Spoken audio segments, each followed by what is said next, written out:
President Draupadi Murmu, who is on a Malawi visit, will depart for New Delhi this afternoon after the completion of a three-nation visit to Algeria, Mauritania, and Malawi.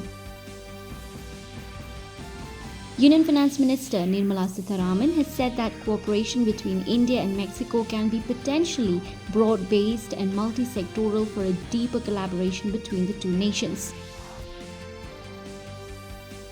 The Coal Ministry has received an overwhelming response for the coal mines offered under the 10th round of commercial coal mine auctions, with a total of 44 bids submitted in physical form.